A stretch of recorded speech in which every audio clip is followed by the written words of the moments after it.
தென்னாடுடைய சிவனே போற்றி, எந்நாட்டவர்க்கும் இறைவா போற்றி. ஓம் நம சிவாய. என் அன்பு ரிஷபராசி நண்பர்களுக்கும், தோழிகளுக்கும், பிள்ளைகளுக்கும், பெரியோர்களுக்கும் தமிழ் புத்தாண்டு நல்வாழ்த்துக்கள். வருகிற ஏப்ரல் மாதம் 14ஆம் தேதி சித்திரை 1ஆம் நாளான அன்றுதான் தமிழ் புத்தாண்டு. சரியா பார்த்தோம்னா காலையில 8:42 மணிக்கு இந்த தமிழ் புத்தாண்டு பிறக்கிறது. அதாவது பிறக்கிற வருடம் பாத்தீங்கன்னா பராபவ தமிழ் புத்தாண்டு அப்படின்னு சொல்லுவாங்க. குருவினுடைய திரிகோண சேர்க்கையோட இந்த புத்தாண்டு பிறக்கிறது. அதாவது சனி மற்றும் குருவின் திரிகோண சேர்க்கையோட இந்த புத்தாண்டு பிறக்கிறது. சரி, இந்த மாதிரி நல்ல நாளுக்கு அப்புறம் நம்மளுடைய வாழ்க்கை எப்படி இருக்கும் அப்படிங்கிற ஒரு எதிர்பார்ப்பு நம்ம கிட்ட எல்லாருக்குமே இருக்கு. ஆனா அந்த எதிர்பார்ப்பு பூர்த்தி ஆகுதா அப்படின்னா மிகப்பெரிய கேள்விக்குறிதான். அதுக்கு காரணம், இந்த பிரபஞ்சம் நமக்கு கொடுக்கறதுக்கு ஆசைப்பட்டாலும், முடிவு பண்ணியிருந்தாலும் அதை நம்ம புரிஞ்சிக்காம நிறைய விஷயங்களை மிஸ் பண்ணிடுவோம், இல்லைன்னா கண்டுக்காம விட்டுருவோம். அப்படியே யாராவது சொன்னாலும் அதை நம்ப மாட்டோம். நமக்கு எல்லாம் தெரியும், இல்லைன்னா நம்ம வாழ்க்கை இவ்வளவுதான், நமக்கு கிடைச்சது இவ்வளவுதான், நம்மளுடைய தலைவிதி இதுதான் இப்படின்னு கொஞ்சம் அலட்சியமா விதி மேல பாரத்தை போட்டு நம்மகிட்ட போயிட்டு இருப்போம். அதனாலதான் அந்த மாற்றம் நிறைய பேருடைய வாழ்க்கையில கிடைக்கிறது இல்ல. அதாவது என்ன மாதிரியான பலன் உங்களுக்கு கிடைக்க போகுது, அதை எப்படி நாம பயன்படுத்திக்க போறோம், அதன்படி எப்படி நாம நடந்துக்க போறோம், அப்படி நடந்துக்கிட்டோம்னா நம்ம வாழ்க்கையில அந்த மாற்றம் ஏற்படுமா அப்படின்னு யோசிக்கணும், முயற்சி பண்ணணும். எது வரைக்கும் முயற்சி பண்ணலாம் அப்படின்னா ஒரு 50% முயற்சி பண்ணீங்க அப்படின்னா கண்டிப்பா உங்களுக்கு இந்த மாதிரி ஜோதிடம் சொல்லக்கூடிய இந்த பலன் உங்களுக்கு நடக்கும், நடந்துதான் தீரணும். ஏன்னா அந்த பிரபஞ்ச விதியை யாராலும் மாற்ற முடியாது, அந்த டிசைனுக்குள்ளார தான் இருக்கும். சரி, விதி நான் நல்லா இருக்கணும் அப்படிங்கிற விதி இருந்ததுன்னா நல்லா இருக்க வேண்டியது தானே, அப்புறம் ஏன் நான் கெட்டு போறேன், அல்லது ஏன் நல்லா இருக்க மாட்டேங்கிறேன், ஏன் என் வாழ்க்கையில மாற்றம் ஏற்பட மாட்டேங்குது அப்படிங்கிற கேள்வி நீங்க வைக்கலாம். விதிங்கிற இடத்துல மதியும் செயல்படும். இந்த பிரபஞ்சம் கொடுக்கிற விதி அப்படின்னா ஒவ்வொரு உயிருக்குள்ளாரே இருக்கிற மதி செயல்படும். அந்த மதிதான் அதை நோக்கி பிரம்மாண்டமாக அல்லது சின்ன பலனோட இல்லைன்னா வாய்ப்புகளை மிஸ் பண்ணக்கூடிய இப்படி விதி செயல்படுத்தக்கூடிய விஷயங்களும் இங்க ரொம்ப முக்கியம். அதனாலதான் நம்ம வாழ்க்கை இந்த ஆண்டு நல்லா இருக்கும் அப்படின்னு சொல்லிட்டோம் அப்படின்னா, நம்ம கண்டுக்காமலே, முயற்சி பண்ணாமலே, நம்ம மதியை செயல்படுத்தாமலே விட்டுட்டோம் அப்படின்னா நம்ம வாழ்க்கை பாதை மாறி பெரிய இழப்பை சந்திப்போம். அதனால என் அன்பு நண்பர்களே, தோழிகளே, இந்த பிரபஞ்சம் உங்களுக்கு கொடுத்திருக்கிற பலனை அனுபவிக்க முயற்சி பண்ணுங்க, வாய்ப்புகளை பயன்படுத்த முயற்சி பண்ணுங்க. கண்டிப்பா உங்க வாழ்க்கை தலைகீழாக மாறும். இந்த புத்தாண்டே எதுக்கு பிறக்குது அப்படின்னா உங்களுக்கு இருக்கிற எல்லா பிரச்சனைகளும் தீர்ந்து போக, எல்லா கஷ்டங்களும் காணாம போக, எல்லா துன்பங்களும் விலகி போக, அதுக்கு தான் பிறக்குது. அப்ப இந்த புத்தாண்டு உங்களுக்கு என்ன பலனை கொடுக்க போகுது, எதுல கவனமா இருக்கணும், வழிபட வேண்டிய தெய்வம் என்ன, பரிகாரங்கள் என்ன, எப்படி நீங்க வாய்ப்புகளை பயன்படுத்தலாம், எந்தெந்த விஷயங்கள்லாம் உங்களுக்கு மிக பாசிட்டிவா இருக்கு, எந்தெந்த விஷயங்கள்ல நீங்க பார்த்து கவனமா இருக்கணும், யோகம்லாம் எப்படி இருக்கு, இப்படி பல விஷயங்களை பத்தி இந்த வீடியோல நம்ம ஆராய போறோம். கவனமா கடைசி வரைக்கும். அதிர்ஷ்டம் உள்ளவர்கள், யோகம் உள்ளவர்கள் இந்த ஆண்டு கண்டிப்பா நான் என்னுடைய வாழ்க்கை தரத்தை ஒரு படி மேல உயர்த்தி தான் நிறுத்துவேன். நான் இப்படியே வாழ்ந்துட மாட்டேன். எனக்குன்னு ஒரு வாய்ப்பு எப்ப கிடைக்கும்னு நான் இருந்தேன், அது இப்ப எனக்கு கிடைச்சிருச்சு அப்படின்னு நம்பிக்கையோட இருக்கிறவங்க, பார்த்துக்கிட்டு இருக்கிறவங்க இந்த வீடியோவை கடைசி வரைக்கும் பாருங்க. அதுக்கு முன்னாடி வழக்கமா நம்ம ஒரு விளம்பரத்தை பத்தி சொல்லுவோம். குட் பேபி எல்லா பாரம்பரியமான தானியங்கள், மூலிகைகளை வச்சு அவங்க பூஜை பொருட்கள், உணவுப் பொருட்கள், மசாலா பொருட்கள், ஹெல்த் பொருட்கள், weight loss powder, weight gain powder, இப்படி பல விதமான மக்களுக்கு ஆரோக்கியமான ப்ராடக்ட்டை தயாரிச்சுக்கிட்டு இருக்காங்க. பாரம்பரியமான முறையில எண்ணெய் வகைகள், பாரம்பரியமான முறையில நெய் கொடுக்கறது, இப்படி நிறைய ப்ராடக்ட் ரெடி பண்ணிட்டு இருக்காங்க. கண்டிப்பா வாங்கி பயன்படுத்துங்க. தரமானதா, சுத்தமானதா, எந்த ஒரு ப்ரிசர்வேட்டிவும் இல்லாம ஆரோக்கியமான பொருட்களை கொடுக்கறாங்க. வாங்கி பயன்படுத்தி பாருங்க. ஓகே, இப்ப விஷயத்துக்கு வரலாம். ரிஷபராசி அப்படின்னாலே கொஞ்சம் பிடிவாதம், ஆசைப்பட்டதை அல்லது கொண்ட கொள்கை, முயற்சி, குறிக்கோள் இதெல்லாம் அடைஞ்சே ஆகணும். அது சின்னதா இருந்தாலும் பெருசா இருந்தாலும். இந்த படிப்பு தான் படிக்கணும் அப்படின்னா அந்த படிப்பு தான் உங்களை படிக்க வைக்கணும். இந்த வேலைக்கு தான் போகணும் அப்படின்னா அந்த வேலைக்கு தான் நீங்க படிச்சாதான் உங்களுக்கு அந்த படிப்பை ஏறும். இந்த பொண்ணை தான் பிடிச்சிருக்கு அல்லது இந்த பையனை தான் பிடிச்சிருக்கு அப்படின்னா உங்க வெளியில விட்டுறணும். அதை தடுத்தா அது தடை தான். மறுபடியும் நீங்க எதை நினைச்சீங்களோ அல்லது எந்த கணவன், எந்த மனைவி, எந்த காதலன், காதலி, ஆணை, பெண்ணை பார்க்குறீங்களோ அதுதான் ஃபைனல். ஆனா துரதிர்ஷ்டவசம் என்னன்னா, நீங்க நினைச்ச கணவனை, மனைவியை, மாப்பிள்ளையை, பொண்ணை கல்யாணம் பண்ணிக்க முடியாது. காதலிப்பீங்க, பள்ளி படிப்பில இருந்து அந்த காதல் இருக்கும், கல்லூரி படிப்பிலாவது வரும். ஆனா காதல்ல கண்டிப்பா தோல்விதான் அதிகபட்சம். இது எல்லாருக்கும் நடக்குதா என்னன்னு தெரியாது. ஆனா நான் பார்த்த வரைக்கும் ரிஷபராசியுடைய முதல் காதல் கண்டிப்பா கொஞ்சம் தடையில தான் நிற்கும். ஆனா அந்த முதல் காதல் கல்யாணம் அப்படிங்கிறது திருப்தி இருக்காது. இரண்டாவது காதல், அந்த முதல்ல காதலிச்சிங்கள அவங்கள தான் கடைசி வரைக்கும் உங்க மனசுல வச்சிருப்பீங்க, கரம் பிடிப்பீங்க. திருமணமே ஆனாலும் சரி, முதல் திருமணமே ஆனாலும் அதிகபட்சம் பேர் நான் பார்த்த வரைக்கும் இரண்டாவது திருமணம் உண்டு. மிகப்பெரிய போராட்டத்துக்கு அப்புறம் நீங்க விரும்பியவர்களையே திருமணம் செய்து கொள்வீங்க. இல்லைன்னா இரண்டாவது யாரை பிடிக்குதோ. ஆனா முதல் அப்படிங்கிறது உங்களுடைய விருப்பமா இருக்காது, குடும்பத்துக்காக. ஏன்னா எப்பொழுதுமே குடும்பம் அப்படின்னா உங்களுக்கு ரொம்ப பிடிக்கும். அதுவும் தாய் ரொம்ப ரொம்ப பிடிக்கும். அவங்க சொல்றத கேட்பீங்க, எதை சொன்னாலும் செய்வீங்க. குடும்பத்துக்காக உங்களுடைய ஆசையை தள்ளி வச்சுட்டு அவங்க ஆசைப்பட்டதை செய்வீங்க. அப்ப இங்கதான் உங்களுக்கான பிரச்சனையே ஆரம்பம். மற்றவங்கள்ட்ட அன்பா இருப்பீங்க, அடுத்தவங்க மனசு கோணாம நடந்துப்பீங்க. சண்டையா இருந்தா உடனே பேசிடுவீங்க. ரொம்ப இந்த பிரச்சனையிலேயோ அல்லது சண்டை சச்சரவுலையோ உங்களுக்கு ஆர்வம்லாம் இருக்காது. எல்லாரையும் மதிக்கணும், எல்லாருக்கிட்டையும் அன்பு காட்டணும். வாழ்க்கை அப்படிங்கிறது ஒரு முறை தான், அதை அனுபவிச்சு வாழணும். அதுக்கு இடையில எதுக்கு இந்த சண்டை சச்சரவு, வெறுப்பு, போட்டி, பொறாமைலாம் எதுக்கு அப்படின்னு உங்க மனசுக்குள்ளார இருக்கிற விஷயங்கள் இதெல்லாம். ஆடம்பர வாழ்க்கை மீது ரொம்ப அளப்பரிய ஆசை எப்பொழுதுமே உண்டு. வாழ்ந்தாலும் ஒரு நாளாவது பெருசா வாழ்ந்துடணும் அல்லது எல்லாத்தையும் அனுபவிச்சிடணும் அப்படின்னு நினைக்கக்கூடிய நண்பர்களுக்கு, தோழிகளுக்கு அது ஆரம்ப கட்டத்துல நடக்கிறது இல்ல. அதுதான் பெரிய சவால்கள். வாழ்க்கையில ஆரம்ப கட்டத்திலேயே உழைக்க ஆரம்பிச்சிருவீங்க, வேலைக்கு போக ஆரம்பிச்சிருவீங்க. படிப்பு இடையில நிக்கிறதுக்கான வாய்ப்புகள் நிறைய உண்டு. ஒரு குழப்பம் இருக்கும், படிக்கலாமா வேணாமா, இந்த படிப்பு படிக்கலாமா அந்த படிப்பு படிக்கலாமா. நீங்க குழம்புறத விட உங்களை வீட்டில் உள்ளவங்க குழப்புவாங்க. நீங்க படிக்க வேண்டாம், கல்யாணம் பண்ணிக்கிங்க அப்படின்னு. இல்லை கல்யாணம் பண்ணிக்க வேண்டாம், படிங்க அப்படின்னு. இப்படி உங்களுடைய கல்வி வாழ்க்கை அப்படிங்கிறது ரொம்ப குழப்பத்திலே போகக்கூடிய அமைப்பு. அது மட்டும் இல்லை, குடும்பத்தில் அப்படியே ஃப்ரீடமாக விட்டாங்க அப்படின்னா இந்த மாற்று பாலினத்தவர்கள், ஆண் பெண் அப்படிங்கிற பிரச்சனை காலேஜில், ஸ்கூலில் அல்லது வேலை செய்கிற இடத்துல, தொழில் செய்கிற இடத்துல கண்டிப்பாக உங்கள் வாழ்க்கையில் வந்துட்டு போகும். அதில் கொஞ்சம் அவமானத்தையும் சந்திப்பீங்க. இதுதான் ரிஷபராசி நண்பர்களுடைய ஆரம்ப கால வாழ்க்கை. ஆனால் போராட்டம் அப்படிங்கிறது மிக பெருசு. அதை வெளிப்படுத்திக்க மாட்டீங்க. எந்த ஒரு விஷயமா இருந்தாலும், எந்த கஷ்டம் இருந்தாலும், எவ்வளவு துன்பம் இருந்தாலும், அழுதுகிட்டே இருந்தாலும் அதை வெளியிலே சொல்ல மாட்டீங்க. உங்க மனசுக்குள்ளாரைய புதைச்சி இந்த உலகத்துக்கே தெரியாம மறைச்சிருவீங்க. யார்கிட்ட தெரியுமா சொல்லுவீங்க? ஆனா ஒரு ஆள்கிட்ட சொல்லுவீங்க, அந்த இறைவன்கிட்ட. உங்களுக்கு பிடிச்ச இஷ்ட தெய்வத்துக்கிட்ட எப்பொழுதுமே புலம்பக்கூடியவர்கள் ஆரம்ப காலகட்டத்தில்.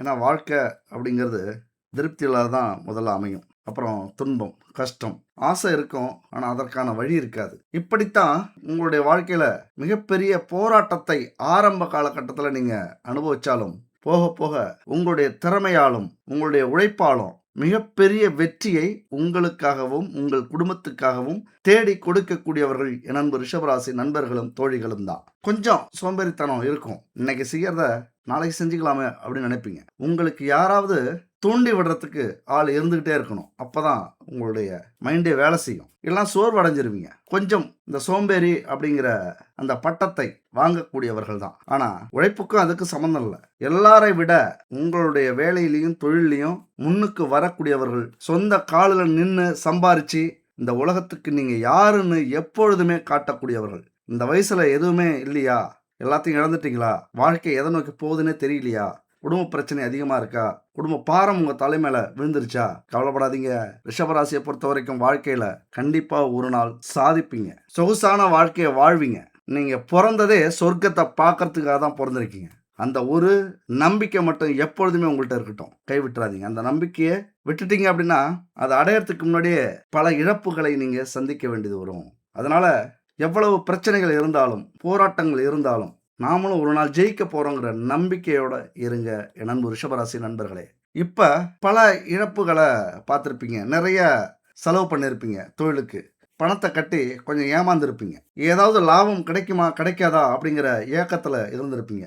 ஆனா முழுமையான பலன் கிடைச்சிருக்காது. நல்ல வேலையை விட்டுருப்பீங்க, அந்த வேலை உங்களுக்கு பெரிய பிரச்சனையை கொடுத்துருக்கும். எப்பொழுதுமே உணர்ச்சி வசப்படக்கூடியவர்கள் நீங்க, எல்லாரையுமே நம்பிடுவீங்க. உங்களுக்கு எதிரியை கூட மதிக்கத்தான் பிடிக்கும், அவமானப்படுத்துறதுக்கோ அலட்சியப்படுத்துறதுக்கோ உங்களுக்கு பிடிக்காது. ஏன்னா பழச நினைச்சு பார்க்கக்கூடியவர்கள்.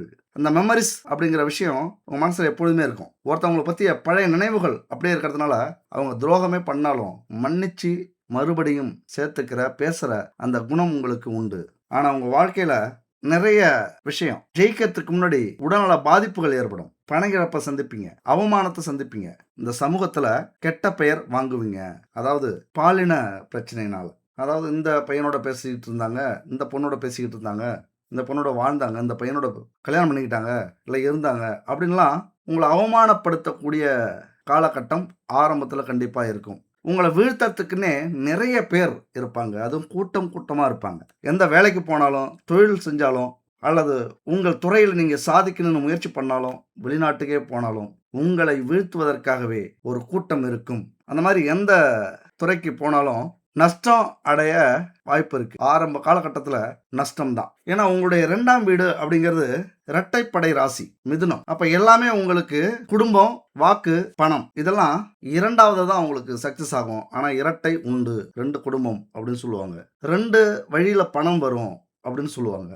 எந்த ஒரு வார்த்தையா இருந்தாலும் முதல் வார்த்தை தோல்வி அடையும், 2வது வாக்கு ஜெயிக்கும். அதனால நிறைய வார்த்தையை விட்டு மாட்டிப்பீங்க, நிறைய நஷ்டம் அடைவீங்க, நிறைய ஏமாந்துருப்பீங்க. துரோகம் கண்டிப்பா உங்க வாழ்க்கையில நடக்கும். தொழிலா இருந்தாலும் வேலையா இருந்தாலும் ஏதோ ஒன்று ஆரம்பிச்சிருவீங்க. முதல்ல அதுல வருமானம் இருக்காது, முதல் தோல்வி. 2வது தொழில் ஆரம்பிக்கும் போது மிகப்பெரிய வெற்றியை அடைவீர்கள். அதனால இப்ப ஏதாவது தொழில் ஆரம்பிச்சு நஷ்டத்துல போயிட்டு இருக்குன்னா கவலைப்படாதீங்க, உங்களுக்காக வெற்றி காத்துக்கிட்டு இருக்கு. யார் தாங்க வாழ்க்கையில தோக்கல? நம்ம என்ன பிறந்த உடனேவா எழுந்து நடக்கிறோம்? எத்தனை முறை விழுந்து, எத்தனை விபத்துகள்ல இருந்து மீண்டு வந்து, எவ்வளவு பசி பட்டினியை கடந்து, பல போராட்டங்களுக்கு அப்புறம் தான் எழுந்து நடந்து ஓடுறோம். இந்த மாதிரி தான் வாழ்க்கைங்கிறது அவ்வளவு சாதாரணமா இங்க கொடுக்காது. மிகப்பெரிய போராட்டத்தை சந்திச்சுதான் ஆகணும். ஆனா அந்த போராட்டத்தை நம்ம எப்படி எடுத்துக்கிறோம்? பெருசா நினைக்கிறோமா? ஜஸ்ட் லைக் விடு, பிரச்சனை தானே, அப்படி அலட்சியமா எடுத்துக்கிறோமா அப்படிங்கிறது தான் இங்க முக்கியம். ரிஷபராசியை பொறுத்த வரைக்கும் ரொம்ப அலட்சியமா பிரச்சனைகளை எடுத்துக்கொள்ளக்கூடியவர்கள். இது மாதிரியான காலகட்டத்துல யார் வர்றது? ஒரு புத்தாண்டு பிறக்குது. என்ன நடக்க போகுது தெரியுமா? மிகப்பெரிய ஒரு அதிசயம் உங்க வாழ்க்கையில நடக்க போகுது. அது எப்படி என்னன்னு சொல்றேன், கொஞ்சம் கவனமா கேளுங்க. அதுக்கு முன்னாடி இது வரைக்கும் பல சோதனைகளை பார்த்து இதுக்கு மேல வாழலாமா வேணாமா, இதுக்கு மேல முயற்சி பண்ணலாமா முயற்சி பண்ண வேணாமா, இதுக்கு மேல பிரச்சனையை சரி பண்ணலாமா வேணாமா, இல்ல அந்த வேலைக்கு போகலாமா வேணாமா, தொழில் செய்யலாமா வேணாமா, இப்படி பல இக்கட்டான மனநிலையில இருப்பீங்க. வேணுமா வேணாமா அப்படிங்கிற பிரச்சனை உங்களுக்கு இப்ப அதிகரிச்சிருக்கும். என் அன்பு சகோதர சகோதரிகளே, ஒன்று மட்டும் புரிஞ்சுக்கணும். வாழ்க்கையில இந்த தோல்வி, தடை, பிரச்சனை, துன்பம் இதெல்லாம் எல்லா உயிரினங்களுக்கும் வர்றது தான். அது மலையாக இருந்தாலும் சரி, மரமாக இருந்தாலும் சரி, மனிதர்களாக இருந்தாலும் சரி. மலைக்கு எப்படிங்க வருது?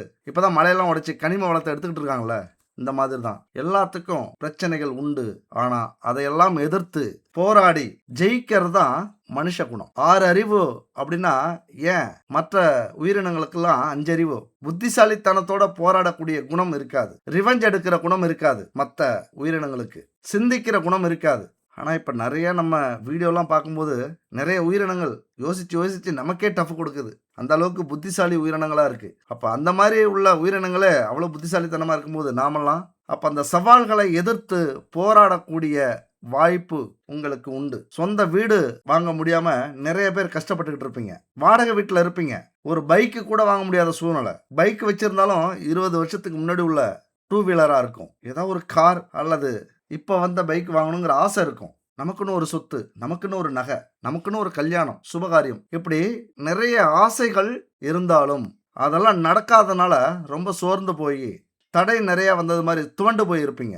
இங்க எல்லாருக்குமே இந்த தடை, தாமதம், தோல்விலாம் உண்டு. ஆனா முயற்சி பண்ண கட்டாயம் வெற்றி நிச்சயம். என் அன்பு சகோதர சகோதரிகளே, அதாவது இந்த பாட்டு எனக்கு ரொம்ப பிடிக்கும். மாபெரும் சபையினில் நீ நடந்தால் உனக்கு மாலைகள் விழ வேண்டும், ஒரு மாசு குறையாத மன்னன் இவன் என்று போற்றி புகழ வேண்டும். உன்னை அறிந்தால் நீ உன்னை அறிந்தால் உலகத்தில் போராடலாம், உயர்ந்தாலும் வாழ்ந்தாலும் தலை வணங்காமல் நீ வாழலாம். இந்த பாட்டு ரொம்ப பிடிக்கும். அதாவது உங்களை நீங்க புரிஞ்சுக்கிட்டீங்க, உங்களுக்குள்ளார இருக்கிற பிளஸ் மைனஸை தெரிஞ்சுக்கிட்டீங்க, உங்களால நடந்த சம்பவங்களை பத்தி ஆராய ஆரம்பிச்சிங்க அப்படின்னா இந்த தோல்விகள், இந்த தடைகள் இதெல்லாம் உங்க பக்கமே வராது. இந்த தடங்கல்கள், தோல்விகள் எல்லாம் வாய்ப்புகளாக இந்த ஆண்டு மாறப்போகுது. இந்த புத்தாண்டு உங்களுக்கு வாய்ப்பு கொடுக்கிற ஒரு ஆண்டு. அதாவது ரீஸ்டார்ட் பண்ணக்கூடிய பட்டன் வந்திருக்கு. புதுசா பிறக்க போறீங்க, புது பிறவி எடுத்தது மாதிரி, அல்லது இந்த ரிவர்ஸ் பட்டன் சொல்லுவாங்கல்ல, அந்த மாதிரி பட்டனை இந்த புத்தாண்டு அழுத்த போகுது. இன்னொரு முறை இந்த வாய்ப்பை தவற விடாதீர்கள். அதாவது வாய்ப்பு கிடைச்சா மிஸ் பண்ண கூடாதுங்கிறதுக்கு ஒரு கதை சொல்றேன், ஷார்ட்டா சொல்றேன். ஒரு ஊர்ல ஒரு மன்னன் இருந்தாராம். தன்னுடைய மக்கள் சுறுசுறுப்பா இருக்காங்களா, சோம்பேறியா இருக்காங்களா, கடின உழைப்பாளிகளா இருக்காங்களா அப்படின்னு தெரிஞ்சுக்கிறதுக்காக முயற்சி பண்றாரு. ஒரு நாள் மக்கள் நடமாட்டம் இருக்கிற ஒரு பாதையில ஒரு பெரிய பாறாங்கல்ல தூக்கி வச்சிட்டார். அந்த வழியில போற யாருமே அதை கவனிக்கவே இல்லை. திட்டிட்டு போறாங்க, மன்னன் சரியான ஆட்சி செய்யல, இது சரியில்லாத ஆட்சி, ரோடே சரியில்லை, சாலை பராமரிப்பு இல்லை, இப்படி திட்டிட்டு போறாங்களே தவிர, குறை சொல்லிட்டு போறாங்களே தவிர, அந்த கல்லை ஏதாவது செய்யணும்னு யாருக்குமே தோணலை. கடைசி அந்த வழியா ஒரு விவசாயி வராரு. அந்த பாறையை பார்த்து உடனே தூக்கிட்டு வந்த சுமையெல்லாம் வச்சுட்டு அந்த பாறையை கொஞ்சம் கொஞ்சமா தள்ளி ஓரத்தில் வைக்கிறாரு. திரும்பி பார்த்தா அந்த பாறை ஏற்கனவே இருந்த இடத்துல ஒரு மூட்டை முடிச்சு ஒன்று இருக்கு, சின்ன முடிச்சா. அந்த பாறைக்கு அடியில் இருந்திருக்கும் போல. அதை எடுத்து பார்க்கறாரு, பொற்காசுகள் நிறைய இருக்கு. அப்பதான் மறைஞ்சிருந்து வந்த அந்த மன்னன் பாராட்டுறாரு. இதையெல்லாம் மக்கள் பார்க்கறாங்க. உழைப்புக்கு என்னைக்குமே ஊதியம் உண்டு. தடையை தாண்டி போறதும் அதை சந்திச்சு விலக்கிட்டு போறதும் நம்ம கையில இருக்கு. தடை இருந்தா அந்த பாதை விட்டுட்டு வேற பாதையில போகக்கூடாது, தடையை உடைச்சிட்டு போகணும். ஏன்னா நமக்கான பாதையை நம்ம தேர்ந்தெடுத்துட்டோம். அங்கதான் நமக்கான வெற்றி கண்டிப்பா இருக்கும். எல்லாரும் போறது மாதிரியே இந்த விவசாயி போயிருந்தாலும் பொற்காசுகள் கிடைச்சிருக்காது. அப்ப அந்த தடைய தகர்த்து எறிகிறார், பொற்காசு கிடைக்குது. இதுதான் மனுஷ இயல்பு. அதுபோல ரிஷபராசியை பொறுத்த வரைக்கும் தடைகளை உடைத்து தான் ஜெயிப்பீங்க. இப்ப இந்த புத்தாண்டுல என்ன செய்ய போறீங்க? பண வரவு ஸ்தானத்தை ஆக்டிவேட் பண்ண போறீங்க, வேலை செய்ய வைக்க போறீங்க. பண வரவு ஸ்தானத்தை ஆக்டிவேட் பண்ணி நீங்கள் கோடீஸ்வரராக மாறப் போகிறீர்கள். நான் சொன்னது மாதிரி அலட்சியமா இருக்காதீங்க. ரிஷபராசிக்கு இது ஒரு பொற்காலம். 100 வருஷத்துக்கு அப்புறம் கிடைக்கக்கூடிய ஒரு வாய்ப்புன்னு கூட நீங்க நினைச்சுக்கோங்க. அந்த அளவுக்கு நீங்க இம்பார்ட்டன்ட் கொடுக்கலாம். அப்ப பணபரஸ்தானத்தை ஆக்டிவேட் பண்றதுன்னா அது எந்த ஸ்தானம்? 2, 5, 8, 11. இது பணபரஸ்தானம் அப்படின்னு சொல்லுவாங்க. இந்த ஸ்தானத்தை ஆக்டிவேட் பண்ணி கோடீஸ்வரராக போறீங்க. ஏன்னா முக்கியமா உங்களுடைய முயற்சி ஸ்தானத்துல, தற்போது குடும்பஸ்தானத்துல குரு இருந்தாலும் முயற்சி ஸ்தானத்துக்கு போக போகிறார், உச்சம் பெற போகிறார். உச்சம் அப்படின்னா உங்களுடைய முயற்சி வெறித்தனமா இருக்கும். எப்படி? குரு பகவான் 3வது வீட்டுல, உங்களுடைய 3வது வீட்டுல உச்சமடைய போகிறார் ஜூன் மாசம். உங்களுடைய ஒவ்வொரு முயற்சியும் வெறித்தனமாக, ஆக்ரோஷமாக, அதிரடியாக, துணிச்சலாக, நெருப்பாக இருக்க போகுது. எழுதி வச்சுக்கோங்க. இன்னைக்கு இந்த 2026 to 27 கண்டிப்பா நீங்க கோடீஸ்வரர் ஆக போறீங்க. இந்த வீடியோவை பார்த்து முடிச்சிங்க அப்படின்னா தெரியும். அடுத்தது லாபஸ்தானத்துல சனி பகவான் அமர்ந்திருக்கிறார். ரொம்ப அதிர்ஷ்டங்க. இந்த தமிழ் ஆண்டு உங்களுக்கு மிகப்பெரிய ஒரு பொக்கிஷமான ஆண்டுன்னு சொல்லலாம். மிஸ் பண்ணினீங்கன்னா இன்னும் 100 வருஷம் ஆனாலும் இப்படியான வாய்ப்பு கிடைக்காது. மிகப்பெரிய அதிர்ஷ்டம். கடவுள் நேரா சொல்லல, அவ்வளவுதான். இந்த பிரபஞ்சம் ஏதாவது ஒரு வகையில் அசிரீரி மாதிரி சொல்லும். அதை பயன்படுத்திக்கணும். அந்த அசிரீரி நானா கூட இருக்கலாம், நம்முடைய அஸ்ட்ரோ டிவி தமிழா கூட இருக்கலாம். இதை நான் பெருமைக்கு சொல்லல. இந்த வீடியோவால உங்களுடைய வாழ்க்கை மிகப்பெரிய இடத்தை சந்திக்கக்கூடிய அமைப்பு கூட இருக்கலாம். விதி இந்த டிசைன் அப்படி இருந்ததுன்னா யாரால மாற்ற முடியாது. அதனால ரிஷபராசிக்கு மிக அற்புதமான ஆண்டு. அப்ப பணபரஸ்தானத்தை ஆக்டிவேட் பண்ணி கோடீஸ்வரராக எப்படி மாற போறீங்க? குடும்பத்துல ரொம்ப கவனமா இருங்க. குடும்ப ஆரோக்கியத்துல முதல்ல கவனமா இருங்க. ஏன்னா 2.5 ஆண்டுகள் கழிச்சு விரைச்சனி வருது. ஏதாவது ஒரு நோய், கடன், பம்பு வழக்கெல்லாம் வர்றதுக்கான வாய்ப்புகள் உண்டு.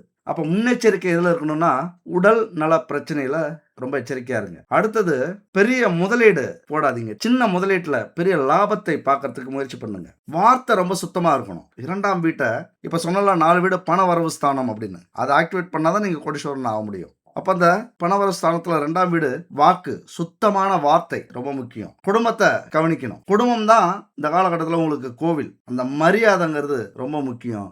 எல்லாரையும் மதிச்சு, 1000 சண்டைகள் இருக்கலாம், 1000 பிரச்சனைகள் இருக்கலாம், ஒத்தே போகாம இருக்கலாம். ஆனா இந்த காலகட்டத்தில் ஆக்டிவேட் பண்ணணும், உங்க வாழ்க்கையில மாற்றம் வரணும் அப்படின்னா மதிப்பு, மரியாதை ரொம்ப முக்கியம் குடும்பத்து மேல. அதே போல பணம் நிறைய கொட்ட போகுது. அதற்கான அத்தனை வேலையவும் செய்ய போறீங்க. தொட்டதெல்லாம் துளங்கக்கூடிய ஒரு அற்புதமான காலகட்டம். ஏன்னா குரு பகவான் இப்போ உங்களுடைய எதிரிகளை முடக்க போறார். இந்த ஆண்டு உங்களுடைய எதிரிகள் மீண்டு வரவே முடியாது, உங்களை எதிர்த்தே நிற்க முடியாது, மண்டியிட போறாங்க. அவ்வளவுதான். எதிரிகளை பத்தி கவலைப்படாதீங்க. அது சனி பகவானும் குரு பகவானும் பார்த்துப்பாங்க. பெரிய வெற்றிகளை பெறுவதற்காக நீங்க என்ன வேணாலும் முயற்சி பண்ணலாம். உங்களை தடுக்கிறதுக்கு, கெடுக்கிறதுக்கு இங்க யாருமே கிடையாது. அதனால உங்களுடைய முன்னேற்றம் அப்படிங்கிறது பெரிய லாபத்தை கொடுக்கக்கூடியது, தொட்டதெல்லாம் துலங்கக்கூடியது, எந்த ஒரு தடையுமே இல்லாம இந்த வருஷம் மிகப்பெரிய ஒரு உயரத்தை அடைய போறீங்க. ரொம்ப மெயினா அரசியல்ல வெற்றி பெற போறீங்க. இந்த காலகட்டத்தில் கொஞ்சம் செலவு வரும், அரசியல் சம்பந்தப்பட்ட செலவு வரும், அரசு துறையில செலவு வரும். ஆனா அது உங்களுக்கு வெற்றியா கிடைக்கும். ஏன்னா இந்த காலகட்டம் அரசு ரொம்ப பரபரப்பா போயிட்டு இருக்கு. அரசியல் ஏதாவது ஒரு கட்சி சார்ந்து நீங்க வேலை செய்றீங்க அப்படின்னா தைரியமா செலவு பண்ணுங்க. உங்கள் கட்சி தான் ஜெயிக்க போகுது. உங்களுக்கே தெரியும் இந்த காலகட்டத்தில் எந்த கட்சி மக்களுக்காக வந்திருக்கு, உண்மையா எந்த கட்சி உழைக்க போகுது, எந்த கட்சி தலைவர் நியாயவாதியா நேர்மையானவரா இருக்காரு. யோசிச்சு பாருங்க. நீங்க நினைக்கிற கட்சி தான் ஜெயிக்க போகுது. எவ்வளவு வேணாலும் செலவு பண்ணலாம். செலவு பண்ணீங்க அப்படின்னா வெற்றி வாகை சூடுவீங்க. அரசியல்ல பெரிய வெற்றிகளை பெறக்கூடிய யோகம் இருக்குங்க. அதனாலதான் சொல்றேன், தைரியமா சொல்றேன், தாராளமா செலவு பண்ணுங்க. ஆனா ஆளை பார்த்து இடம் பார்த்து மக்கள் மனசுல யார் இருக்காங்க அவங்கள பார்த்து நீங்க முதலீடு போடணும். அதுக்கு எப்படிங்க தெரிஞ்சுக்கிறது? ஒரு 100 பேர் கணக்கெடுத்துங்க. ஒரு அரசியல்ல இருக்கீங்க அப்படின்னா இப்போ செலவு வருது அப்படின்னா ஒரு 100 பேரை, யாராவது ஒரு 100 பேரை தேர்ந்தெடுத்துங்க. நீங்க யாருக்கு ஓட்டு போட போறீங்கன்னு மட்டும் கேளுங்க. 100 பேர்ல 100 பேர் போதும். சாம்பிளுக்கு 100 பேர். அது எங்க இருந்தாலும் சரி, உங்க உறவினர்களா இருக்கலாம், நண்பர்களா இருக்கலாம், வேலை செய்யற இடத்துல, தொழில் செய்யற இடத்துல யாருக்கு ஓட்டு போட போறீங்கன்னு கேளுங்க. 100 பேர்ல யார் அதிகமா சொல்றாங்களோ, எந்த கட்சி அதிகமா சொல்றாங்களோ அந்த கட்சியில நீங்க இருந்தீங்க அப்படின்னா தாராளமா செலவு பண்ணுங்க. எதிர்கட்சியில அல்லது அந்த கட்சியில இல்லைன்னா செலவே பண்ணாதீங்க. இதுதான் சூட்சமம், இதுதான் நிதானம், இதுதான் அறிவை நம்ம பயன்படுத்துறது. மதியால வெல்றது. ஏதோ ஒரு கட்சியில இருந்துகிட்டு நம்ம கட்சி தான் ஜெயிக்கும் அப்படின்னு நான் சொன்னு போட்டீங்க அப்படின்னா கண்டிப்பா இழந்துருவீங்க. ஏன்னா விரய ஸ்தானத்துல இந்த ஆண்டு பிறக்குது. அந்த ஸ்தானத்துல சுக்கிரன் இருக்கிறார். நிறைய செலவுகள் ஆகும். அரசியலை பொறுத்த வரைக்கும் ரொம்ப நிதானமா இருங்க. அது மட்டும் இல்ல, தன்னம்பிக்கை அதிகரிக்குங்க, தைரியம் அதிகரிக்கும். நம்மளால முடியும், எதுலையுமே நம்ம ஜெயிப்போம் அப்படிங்கிற நம்பிக்கை புதுசா உங்களுக்கு வரும். இது வரைக்கும் நீங்க இந்த மாதிரி ஒரு நம்பிக்கை வந்தது நீங்க பார்த்துருக்கவே மாட்டீங்க. உங்களுக்குள்ளாரே ஆச்சரியமா இருக்கும். நம்மளா இவ்வளவு தைரியத்துல இருக்கோம், நம்மளா இவ்வளவு தைரியத்துல இருந்து இதை செய்ய போறோம், உங்களுக்கே சந்தேகம் வரும். அப்படி ஒரு தைரியம் வந்துருச்சு உணர்றீங்க அப்படின்னா எடுத்த காரியத்துல எந்த தடை வந்தாலும், யார் தடுத்தாலும் நிக்காதீங்க, முன்னேறி போயிட்டே இருங்க. அந்த காரியத்துல கண்டிப்பா ஜெயிப்பீங்க. தைரியம், தன்னம்பிக்கை ஏற்படக்கூடிய ஒரு காலகட்டமுங்க இது. உறவுகள் தொடர்பாக கொஞ்சம் எச்சரிக்கையா இருங்க. எப்பொழுதுமே உறவுகள்னாலே அப்படிதான், முன்னேறலாம் விட மாட்டாங்க, நாம முன்னேறணும்னு ஆசைப்பட மாட்டாங்க. கொஞ்சம் ஒதுக்கியே வைங்க. உங்களை பார்த்து போட்டி, பொறாம, காண்டு இதெல்லாம் அதிகமா இருக்கும். ஏன்னா பிறவியிலே நீங்க அழகுங்க. அது ஆணாக இருந்தாலும் ஆணழகன், பெண்ணாக இருந்தாலும் பேரழகி. பிறவியிலே அழகு. உங்களுடைய ஒவ்வொரு செயலும் அழகா இருக்கும். உங்களுடைய எண்ணம் உயர்தரமா இருக்கும். உயர்ந்த எண்ணம், உயர்ந்த குணம், உயர்ந்த லட்சியம். அசால்ட்டா ஒரு விஷயத்துல ஜெயிப்பீங்க, பணம் சம்பாதிப்பீங்க. அடுத்தவங்க 6 மாசம் 1 வருஷம் கஷ்டப்பட்டு சம்பாதிக்கக்கூடிய பணத்தை நீங்க 1 மாசத்துல சம்பாதிச்சுட்டு போயிடுவீங்க. அந்த அளவுக்கு உங்கள்கிட்ட ஒரு திறமை, வலிமை இருக்கு. அதை பார்த்து உறவுகள்லாம் போட்டி, பொறாமை தாங்க முடியாத வைத்தறிச்சல்ல இருப்பாங்க. அதனால கண்டுக்காதீங்க. ரொம்ப எது சொன்னாலும் பெருசா எடுத்துக்காதீங்க. முக்கியமா சொந்தங்களையும் உறவுகளையும் புறம் தள்ளக்கூடிய ஒரு ஆண்டு இது. ஏதாவது பிரச்சனை கொடுப்பாங்க. நீங்க கவனிச்சீங்கன்னா தெரியும், காரணமே இல்லாம ஒரு பிரச்சனையை கொண்டு வருவாங்க நம்மகிட்ட. யாராவது சொல்லுவாங்க, நீங்க அப்படி சொன்னீங்களா, இப்படி சொன்னீங்களா அப்படின்ட்டு. அப்படியான கடந்து போகக்கூடிய ஒரு காலகட்டம். பணம் வருதா பேசுங்க. அதை முதல்ல முடிவு பண்ணுங்க. நான் பேசுனா பணம் வருமா, நான் போய் பார்த்தேன்னா சம்பாதிப்பேனா, அல்லது இந்த வேலை செஞ்சேன்னா அதனால நமக்கு லாபம் இருக்குமா, இந்த மனுஷனை பார்த்தா ஏதாவது பிரயோஜனம் இருக்குமா. மணி மைண்டுன்னு சொல்லுவாங்கள்ல, இந்த காலகட்டத்தில் உங்களுக்கு ரொம்ப முக்கியங்க. அது யார் தப்பா நினைச்சாலும் பரவாயில்ல. பண பைத்தியம்னு சொன்னா கூட பரவாயில்ல, பண பைத்தியமா இருங்க. இன்னைக்கு கோடீஸ்வரர்கள் அத்தனை பேரும் பண பைத்தியமா இருந்தவங்க, பணத்து மேல வெறி கொண்டவங்க. அதனால யார் எது சொன்னாலும் அதை பத்தி கவலைப்படாதீங்க. எதையுமே இந்த ஒரு வருஷம் மட்டும் மணி மைண்டோட யோசிங்க. அதாவது பேசுனா கூட ஒரு வார்த்தைக்கும் ₹1 கிடைக்குமா, ₹1 பிரயோஜனம் உண்டா, பேசுங்க.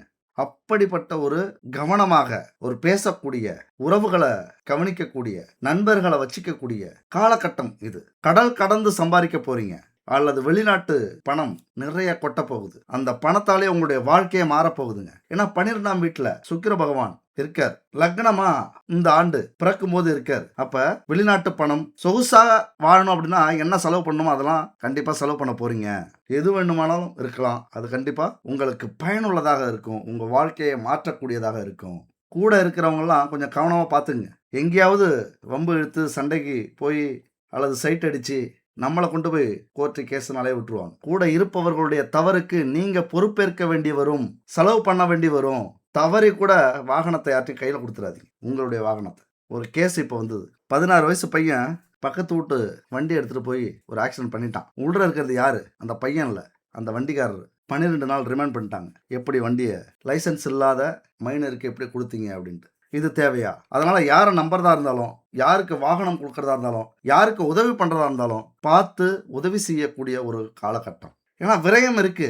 அந்த விரயத்தை நல்லதா மாற்றணும் அப்படிங்கிறது தான் நம்மளுடைய சூட்சமம். ஆனால் எல்லாமே நல்லதா ஆயிடாது. நாம தான் நினைப்போம் நமக்கு வரக்கூடிய செலவெல்லாம் நல்ல செலவாகவே வந்ததுன்னா நல்லா இருக்கும்ல.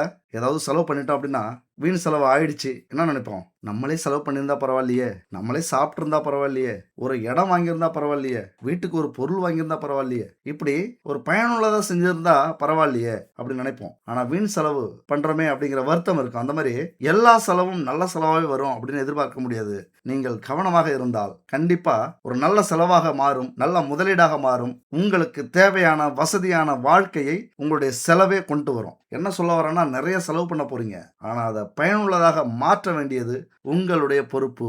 குறிப்பா புதிய வாகனம் வாங்க போறீங்க, அதாங்க இங்க ஸ்பெஷலு. எப்படி? புதிய வாகனம், புதிய வீடு, புதிய நிலம் இதெல்லாம் வாங்கி அனுபவிக்க போறீங்க. இப்ப தெரியுதுங்களா?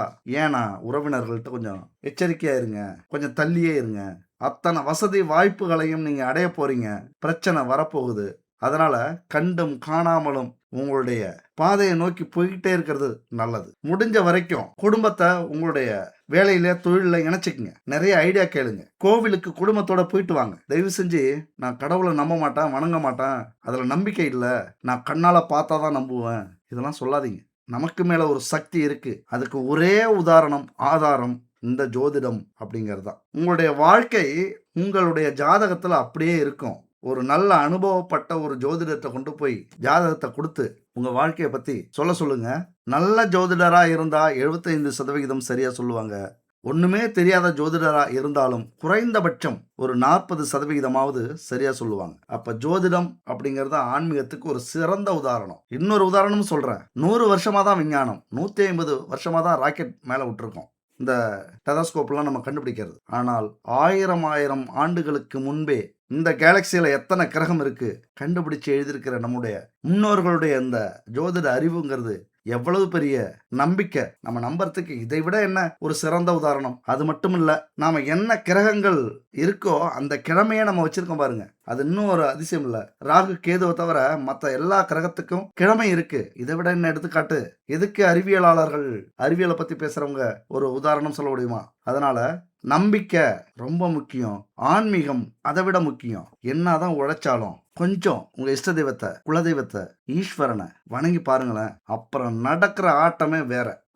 கோடியா கொட்ட போதுங்க. கொஞ்சம் ஆன்மீகத்தோட அறிவோட அழகா சிந்திச்சு செயல்படுங்க. கோவிலுக்கு போறத, குடும்பத்தோட கோவிலுக்கு போறத ஒரு வழக்கமா மாத்திக்குங்க. குறைஞ்சபட்சம் ஒரு மாசத்துக்கு ஒரு முறையாவது குலதெய்வ கோவிலுக்கோ, இஷ்ட கோவிலுக்கோ, இஷ்ட தெய்வ கோவிலுக்கோ போயிட்டு வரணும் அப்படின்னு முடிவு பண்ணுங்க. வருஷத்துக்கு ஒரு முறை ஆன்மீக பயணம் அப்படிங்கிறது ரொம்ப முக்கியமானது. நிறைய சக்தி கொண்ட கோவில்லாம் உண்டு. நம்ம வாழ்க்கைய அழகா மாத்துறதும், அமைதியா மாத்துறதும், நிம்மதியாக்குறதும், இந்த ஏளனத்தையும் அவமானத்தையும் தாண்டி நம்மளை ஜெயிக்க வைக்கிறதும் நாம வணங்குற தெய்வம் தான், நம்ம பிடிச்ச தெய்வம் தான். கண்டிப்பா கோவிலுக்கு போறதுக்கு முயற்சி பண்ணுங்க. மிகப்பெரிய உத்தியோகம், தொழில், வியாபாரம், படிப்புல நல்ல வளர்ச்சி ஏற்படக்கூடிய ஒரு ஆண்டு இது. பொறுத்தது போதும், அவமானப்பட்டது போதும், அமைதியா இருந்தது போதும், நமக்கு இவ்வளவுதான் வாழ்க்கை விதியே அப்படின்னு நினைச்சது போதும்.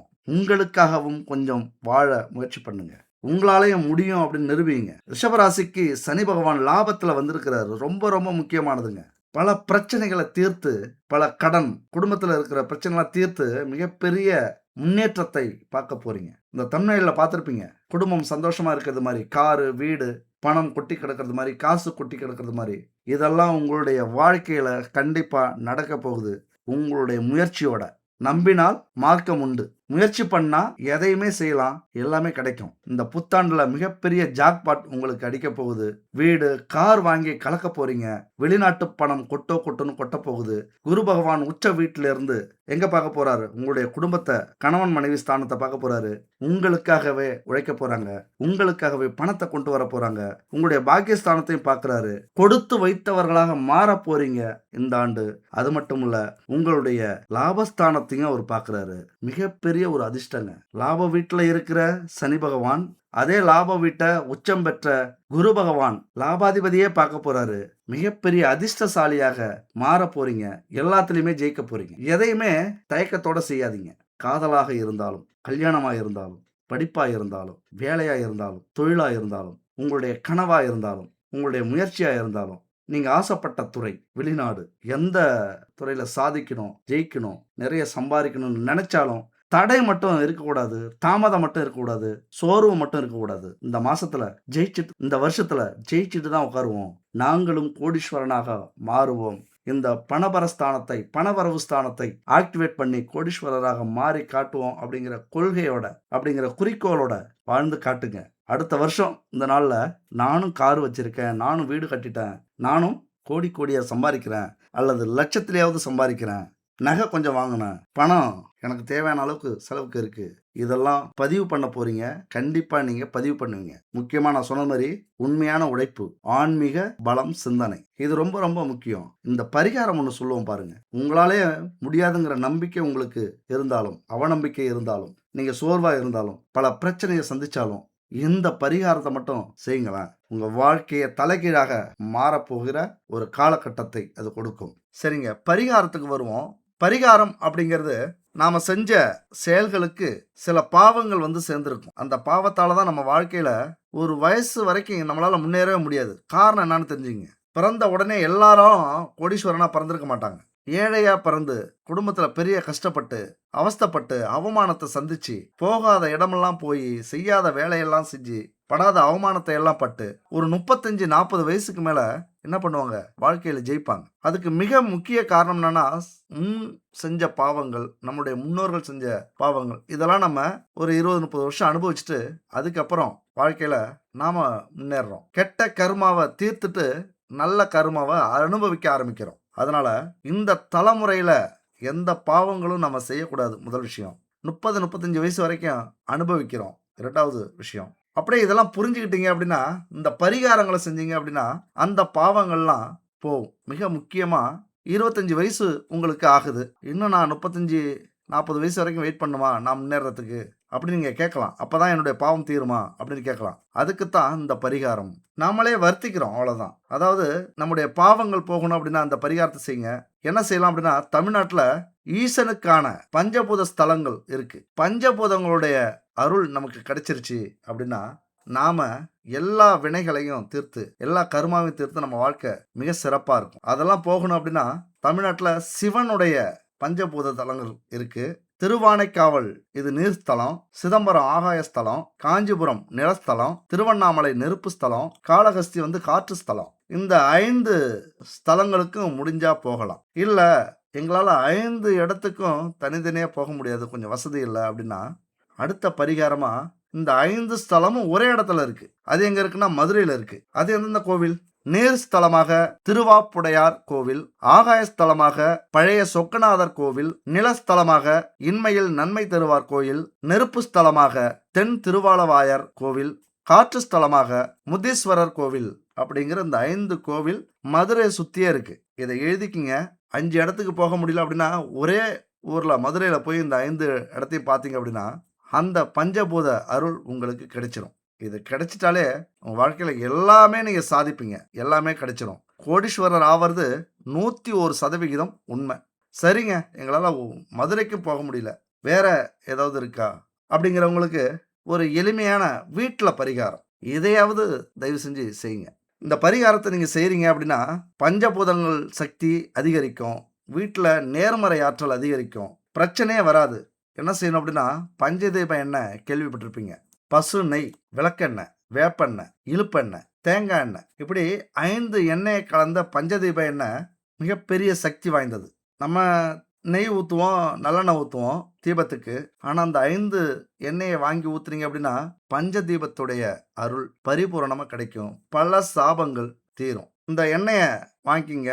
பரிகார நேரம்னு பார்த்தீங்கன்னா வெள்ளிக்கிழமை, செவ்வாய்க்கிழமை, இந்த 2 கிழமையில காலையில் 6 மணி இல்லைன்னா மாலை 6 மணி, இந்த 2 டைம் எடுத்துங்க. வழக்கம் போல் காலையாக இருந்தால் குளிச்சுட்டு வீட்டை சுத்தம் பண்ணிட்டு நல்ல ட்ரெஸ்ஸு, புது ட்ரெஸ்ஸாக இருந்தாலும் துவைச்ச ட்ரெஸ்ஸாக இருந்தாலும் உடுத்திக்கிட்டு கோலமாவால் வாசலில் கோலம் போட்டுட்டு பூஜை அறையில் தீப தூபம்லாம் ஏற்றிக்கிங்க. பூஜை அறை இல்லையா, நீங்கள் ஏதோ இடத்துல சாமி போட்டால் வச்சுருப்பீங்க, அங்கெல்லாம் தீப தூபம் ஏற்றிக்கிங்க. வீட்டில் வெள்ளி செவ்வாய் இல்லைன்னா எல்லா நாளுமே முடிஞ்சா ஒரு சாம்பிராணி புகை ஏற்றி விடுங்க, ஊதுபத்தி ஏற்றி விடுங்க. இல்லைன்னா பஞ்சகாவிய விளக்கு, பஞ்சகாவிய சாம்பிராணி இதெல்லாம் இருக்கு. இதெல்லாம் வாங்கி எப்பொழுதுமே டெய்லியும் ஏத்துறதுக்கு பாருங்க. வீட்ல எந்த ஒரு கெட்ட சக்தியும், எதிர்மறை சக்தியும் வீட்டுக்குள்ளார வரவே கூடாது. அது இருந்துச்சுன்னா இந்த சாம்பிராணி, இந்த புகையாலே காணாம போயிடும். இந்த பஞ்சகாவிய விளக்கு, சாம்பிராணி இருக்குல்ல, அதெல்லாம் ஹோமம் வளர்க்கறதுக்கு ஈக்குவலான பொருள். உங்களுக்கு தரமானதா பக்கத்துல கிடைக்கல அப்படின்னா, நான் முன்னாடி சொன்னது மாரி குட் பேபி, ஜெய்சான் இந்த கம்பெனில கான்டாக்ட் பண்ணி வாங்கிக்கங்க. எல்லாமே இருக்கு. நல்லாவே இருக்கு. பாரம்பரியமான, சுத்தமான, கலப்படம் இல்லாத பொருட்களா தயாரிச்சு குடுத்துக்கிட்டு இருக்காங்க. ஒரு 60, 70 பொருட்கள். இன்னும் அவங்கள்ட்ட 100 பொருட்கள் மேல வரப்போகுது. குடும்பத்துக்கு தேவையான அத்தனை பொருட்களும் கலப்படம் இல்லாம குடுக்கணும் அப்படிங்கிறது அவங்களுடைய கொள்கையா சொல்றாங்க. வாங்கி பயன்படுத்தி பாருங்க. அவங்கள்ட்ட இந்த பஞ்சதீப எண்ணெயும் இருக்கு. இந்த தீப பொருட்களும் இருக்கு. பூஜை பொருட்களும் இருக்கு. அதனால வாங்கி பயன்படுத்தி பாருங்க.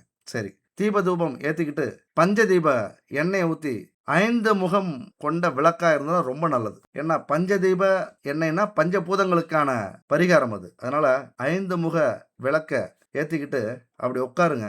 நல்லா வேண்டிக்குங்க. குலதெய்வத்தை, இஷ்ட தெய்வத்தை, நவக்கிரகங்களை, லட்சுமி தேவிகளை, 30 முக்கோடி தேவர்களை, அதே போல பிரபஞ்சத்தை வேண்டிக்கிட்டு இந்த மந்திரத்தை கடைசியா சொல்லுங்க. மகாலட்சுமி மந்திரம். மகாலட்சுமி செல்வத்துக்கு அதிபதி. இந்த மந்திரத்தை 108 முறை சொல்லணுங்க. முடிவு பண்ணிட்டீங்க அப்படின்னா 108 முறை 108 நாட்கள் நீங்க செவ்வாய் வெள்ளிலையும் சொல்லலாம், இல்ல தினமும் காலையில மாலையிலையும் சொல்லலாம். 108 முறை ஒரு நாளைக்கு மொத்தம் 108 நாள் சொல்லி முடிக்கிறீங்க அப்படின்னா உங்கள் வாழ்க்கையில தேவைக்கு மேல அதிகமா உங்களுக்கு கிடைக்கும். அந்த மந்திரத்துக்கு அவ்வளவு பெரிய சக்தி கொண்ட மந்திரம். 108வது நாள் ஒரு இடத்த வாங்குவீங்க, அல்லது வீடு கட்டிட்டு இருப்பீங்க, அல்லது சுபகாரியம் நடக்கும் உங்க வீட்டில்.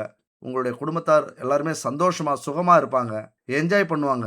பணங்காசை ஒரு பக்கம் எண்ணிட்டு இருப்பீங்க, ஒரு பக்கம் நகை வாங்கிட்டு இருப்பாங்க வீட்டில் உள்ளவங்க, இன்னொரு பக்கம் தேவையான பொருட்கள்லாம் வீட்டுக்கு வாங்கிட்டு இருப்பாங்க. இப்படி ஆளாளுக்கு செலவு பண்ணாலும் வற்றாத செல்வம் உங்களுக்கு இந்த லட்சுமி தேவியால கிடைக்குங்க. இந்த மந்திரத்தை 108 முறை சொல்லுங்க. ஓம் க்ளீம் லட்சுமியே நமக, ஓம் க்ளீம் லட்சுமியே நமக அப்படிங்கிற மந்திரம் ஒரு அற்புதமான மந்திரங்க. கடன் தொல்லையே இருக்காது. நீண்ட நாள் நோய்கள் தீரும். வாஸ்து தோஷம் வீட்டில் இருந்துன்னா காணாம போயிடும். நேர்மறை ஆற்றல் அதிகரிக்கும். செல்வ வளம் கொட்டுன்னு கொட்டும். சரிங்க, இந்த புத்தாண்டு பலனை பார்த்துருப்பீங்க. கடைசியாக ஒன்று சொல்லி முடிச்சுக்கிறேன். வாழ்க்கையில் வர தடைகள், தோல்விகள் நம்ம திறமையை மேம்படுத்திக்கிறதுக்காகத்தான், முன்னேற வழி கொடுக்கறதுக்காகத்தான். அதனால தடை என்பது முடிவல்ல, அது வெற்றிக்கான அடித்தளம். உலகத்தில் உள்ள முன்னணி கோடீஸ்வரர்கள்லாம் இதை தான் நமக்கு வாழ்க்கை பாடமாக சொல்லி கொடுக்குறாங்க. கனவுகளை விடாமல் பிடித்து கொள்ளும் மன வலிமையும் தடைகளை தாண்டும் துணிச்சலும் உங்கள்கிட்ட இருந்தா எந்த நிலையில இருந்தாலும் உச்சியை அடைவீர்கள், புகழை அடைவீர்கள், செல்வத்தை அடைவீர்கள். தடைகளை, தோல்விகளை கண்டு அஞ்சாமல் அதை ஒரு பாடமாக கொண்டு முன்னேறுவதே வெற்றியின் ரகசியம். நண்பர்களே, தோழிகளே, அடுத்த ஒரு அற்புதமான வீடியோவில் சந்திப்போம். நன்றி, வணக்கம்.